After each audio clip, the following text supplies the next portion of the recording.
I was thinking is I'll just show you a couple of the cool little concepts that I used in that solo. There's things all over guitarjams.com. I mean, basically everything in that solo I've taught that concept somewhere. Let me just show you some of my favorite things in there. The basic thing is it's in the key of A minor. So my outline immediately is the A minor pentatonic scale. And so I was using, and these are all on Guitar Jam, so I'm not going to take it all the scale shapes apart, but I'll say what they are. The A minor pentatonic scale, also with the blues note as a passing tone, so that's the 8th fret of the G. Same note is the 6th fret of the A. So we got that. We also got the extended scale, which it's all the same notes, but we're climbing up and down now. And I use that, probably more than anything. It's like, 3, 5, but 5's the root. 3, 5, 3, 5, slide up. 5, 7, 5, 7, slide up. 8, 10, 8, 10, slide up. The other thing I was using was the A root extension. And these are things, like I said, I've emphasized a lot. So you got the root here on the 12th fret. The extension for this one, and this is still all the same scale, the A minor pentatonic scale. You got 10, 12, 10, 12, 10, 12, which is great. And check this out. Listen to the notes. Now watch this.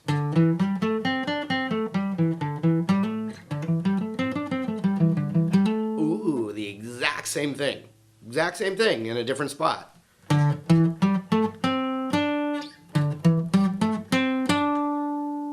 Good to know.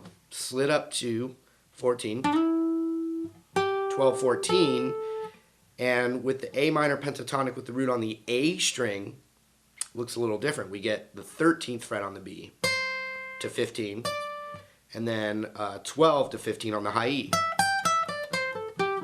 So there's one little part where I was like, very simple, just going down the scale on one string. And I slid that back.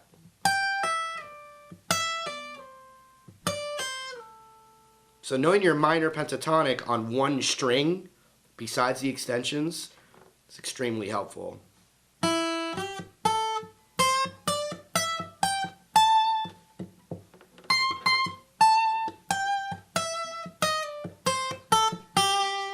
Because what you can do is if, just like anything,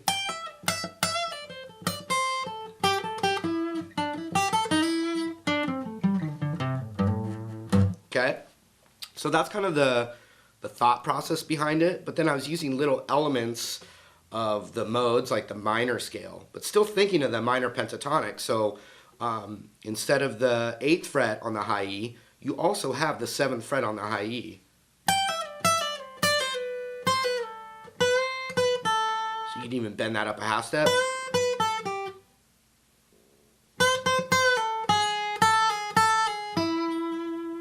And when I went to like the 4th fret on the high E, that's one little part that's out of the scale, and that is coming from actually what's called the harmonic minor scale. But I wasn't using that in the actual solo, just that classic.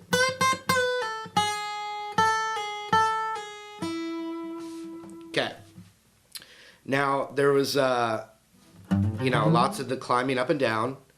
But then also, something that I would recommend practicing all over your scales is this kind of thing,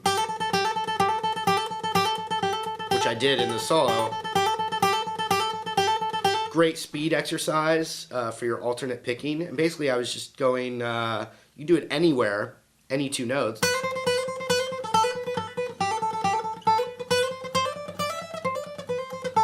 Just little rhythmic patterns, but so I was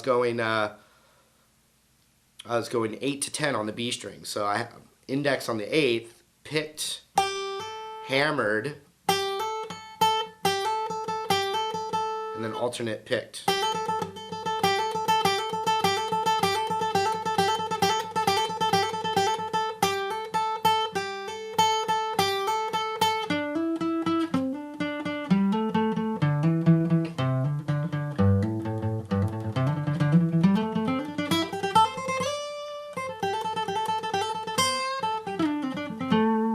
The other thing I did, and these are just like medium gauge strings on this acoustic, but on that B string, I was actually bending it a minor third. That's the root. I was bending it all the way up to the tone that would be on the 13th fret.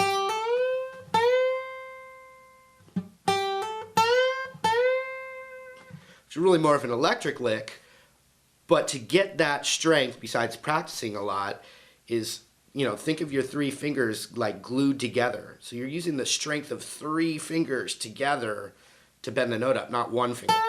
And it's really hard to do with one finger. All three of them planted down, glued together. Power of three. Voltron. Read between the lines. No, just kidding.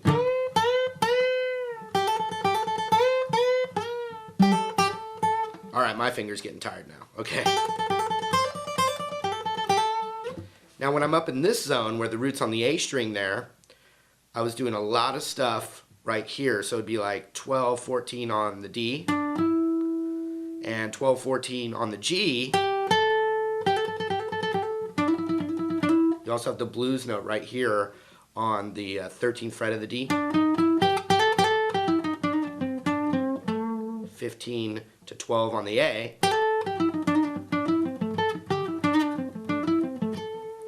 But lots of this little box stuff going to a double stop right here. 12th fret, 13th fret.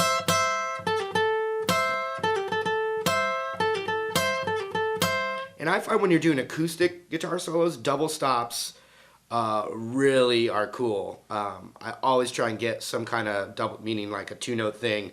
I always try and get some double stops in there, especially on acoustic. Actually, in general, you know, it's a great way to mix up single notes and double stops.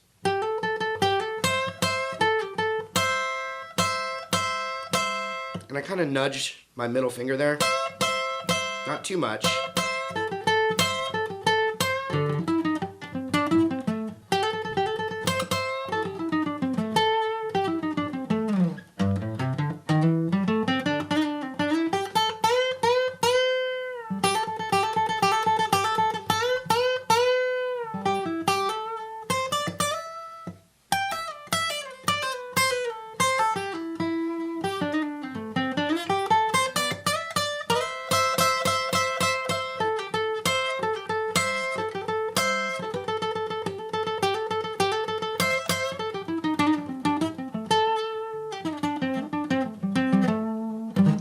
Then another thing that I threw in there double stop wise is this is a nice little thing that's always going to work in your minor kind of setting.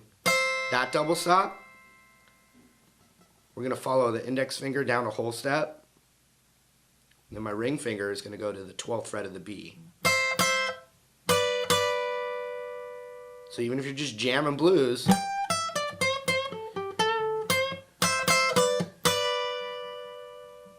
gives you a more minor sound than blues, which we like. We like to mix all our tools up. Good news, we can just do the exact same thing a whole step down. Now we're going to track our index finger down a half step, and middle finger is going to go right there. So we've only used two different finger shapes. First shape again.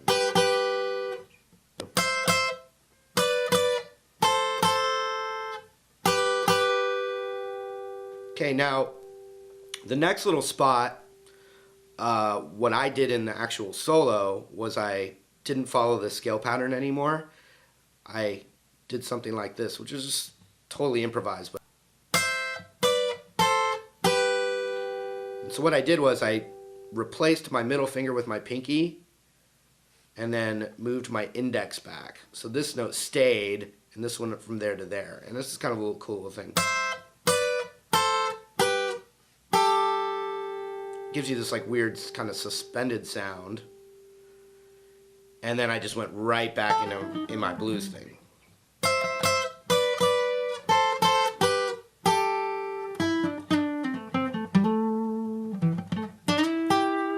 But in a natural minor, you're going to go